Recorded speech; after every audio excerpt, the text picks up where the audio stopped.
Terima kasih Anda masih bersama kami. Pergolakan sipil di Indonesia tak muncul secara tiba-tiba. Hal ini jadi titik frustrasi publik yang berakar pada masalah ekonomi dan juga politik. Jurang terasa antara optimisme pemerintah dan juga realitas getir rakyat. Kita akan bahas pemicu kekecewaan masyarakat atas kondisi saat ini. Inilah Indonesia berbenah, pejabat jaga amanah.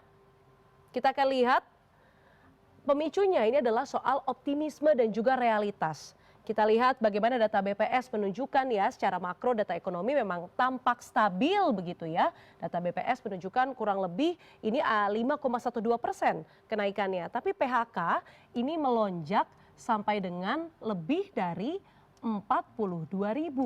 Inilah yang menyebabkan masyarakat merasa cukup sulit untuk mendapatkan pekerjaan. Di paruh pertama 2025 ditambah harga kebutuhan pokok ini naik tajam di beberapa komoditas. Hal ini semakin menambah kegelisahan masyarakat, diperparah dengan usulan arogan untuk menambah tunjangan DPR. Ini adalah tunjangan rumah, kita ingat betul besarannya ini adalah 50 juta rupiah yang disebutkan ini merupakan 10 kalinya ini adalah UMP di Jakarta. Publik melihat ini sebagai penghinaan di tengah lonjakan PHK dan juga naiknya harga-harga bahan pokok.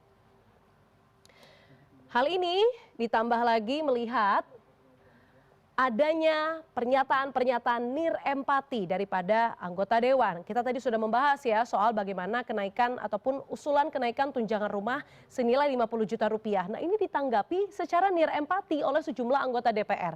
Kita lihat bahwa soal tunjangan rumah ini yang pertama kali untuk menjelaskan ini adalah kader Partai Golkar yang juga merupakan ini adalah Wakil Ketua DPR RI Adis Kadir. Ini berasal dari Partai Golkar. Ia merinci bahwa karena DPR ini sudah tidak diberikan lagi rumah dinas yang biasanya terletak di area Kalibata begitu ya, maka diberikan tunjangan 50 juta rupiah per bulannya. Nah hal ini juga ia sebutkan bahwa ada kenaikan soal tunjangan beras, soal tunjangan bensin yang membuat masyarakat bertanya-tanya apakah pajak mereka hanya digunakan untuk membayar tunjangan-tunjangan para anggota DPR. Nah ditambah lagi karena adanya isu tunjangan ini ada juga gerakan di media sosial yang meminta untuk pembubaran DPR. Nah hal ini sayangnya ditanggapi oleh Ahmad Sahroni, ini tadinya merupakan Wakil Ketua Komisi 3 DPR RI dari fraksi Partai Nasdem, bahwa menyebut mereka yang melontarkan gagasan untuk membubarkan DPR ini adalah orang yang bodoh. Sementara itu, politikus Partai Nasdem juga inilah Nafa Urbah, ia juga menyebutkan bahwa tunjangan rumah itu penting. Karena ia menyebutkan banyak anggota DPR nih yang dari luar kota dan butuh mengontrak rumah dekat Senayan alias gedung DPR. Ia bahkan curhat nih di Instagram bahwa dirinya yang tinggal di Bintaro ini kerap terjebak macet saat hendak ke kantor. Sementara itu kalau Ahmad Saroni ini soal isu pembubaran DPR, kemudian Nafa Urbah ini soal isu macet yang dinilai tidak memiliki kepekaan terhadap masyarakat. Beda lagi dengan politikus Partai Amanat Nasional, ada Eko Patrio yang merupakan sekjen, kemudian juga ada politikus Partai Amanat Nasional Uya Kuya. Nah, keduanya ini sebenarnya bermasalah karena setelah pidato keuangan presiden ini terlihat berjoget begitu ya. Usai pidato nota keuangan presiden di DPR dan hal ini pun menyulut kemarahan masyarakat karena dinilai tidak sensitif terhadap situasi masyarakat. Kita akan berlanjut ke yang selanjutnya, kita akan buka. Selanjutnya yang memicu kembali kemarahan masyarakat ini juga bukan hanya soal tunjangan DPR RI tetapi soal insiden Afan Kurniawan. Kita lihat ini simbolnya adalah mawar yang layu dan juga helm dari ojek online. Meninggalnya Afan Kurniawan ini kita ingat betul begitu ya bahwa karena dilindas oleh mobil rantis Brimob di Jalan Penjernihan. Ini jadi babak baru demonstrasi di Indonesia. Ramai-ramai warga meminta pertanggungjawaban polisi atas meninggalnya Afan yang ternyata Afan ini tak mengikuti aksi demonstrasi. Ia pulang dari mengantarkan makanan. Afan Kurniawan dibunuh polisi di usia 21 tahun saat sedang mencari nafkah. Kita berlanjut ke pemicu kemarahan yang selanjutnya, ini adalah soal pernyataan pejabat negara. Kita ingat betul bahwa pernyataan sekjen partai politik masing-masing begitu ya. Kita ingat ada Partai Nasdem, kemudian ada Partai Golkar, dan juga Partai Amanat Nasional begitu ya, yang langsung menonaktifkan sejumlah kadernya yang memang dirasa viral dan juga dalam tanda kutip berbuat onar. Mulai dari Ahmad Saroni, kemudian Nafa Urbah dari Partai Nasdem, kemudian Adi Skadi dari Partai Golkar, Uya Kuya dan Eko Patrio dari Partai Amanat Nasional.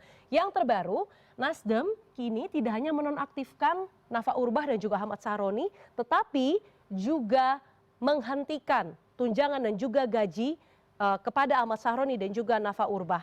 Kemudian kita ingat betul bahwa Puan Maharani, Ketua DPR RI dari PDI Perjuangan, ini juga meminta maaf. Tetapi ternyata permintaan maaf ini tidak menimbulkan efek apapun begitu ya. Karena tidak ada hal-hal yang spesifik ataupun konkret yang disampaikan oleh Puan Maharani, termasuk soal pemotongan tunjangan.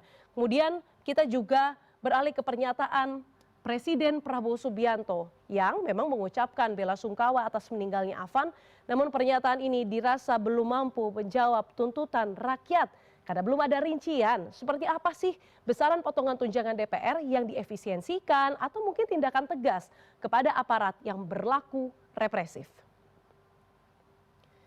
Kemudian yang selanjutnya kita akan lihat, nah ini setelah ada ramai-ramai begitu ya aksi demonstrasi pejabat meminta maaf tanpa ada solusi konkret, ada juga seruan saling jaga dan juga tuntutan 17+8.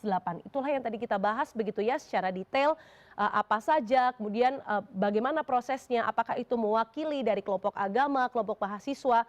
Karena pasca gelombang demonstrasi ini sejumlah fasilitas umum dirusak oleh orang yang tak dikenal. Ini harus digarisbawahi ya, orang yang tak dikenal. Tercatat ada 22 halte Transjakarta, ada stasiun MRT dan juga sejumlah fasilitas umum lainnya yang dirusak sehingga muncullah gerakan warga jaga warga hingga untuk memperjelas supaya tuntutan rakyat tidak takabur, ada tuntutan 17+8, tuntutan rakyat jangka pendek dan juga panjang. Dan gerakan-gerakan ini sudah dimulai maksudnya untuk tidak terpancing provokasi dan juga merusak fasilitas umum yang juga dibangun dengan uang rakyat. Dan itulah kurang lebih bagaimana sebenarnya apa yang memicu gerakan di masyarakat yang secara organik dan juga tuntutan yang diminta oleh masyarakat. Indonesia wajib berbenah, pejabat jaga amanah. Insight Politik with Diana Valencia akan kembali sesaat lagi, tetaplah bersama kami.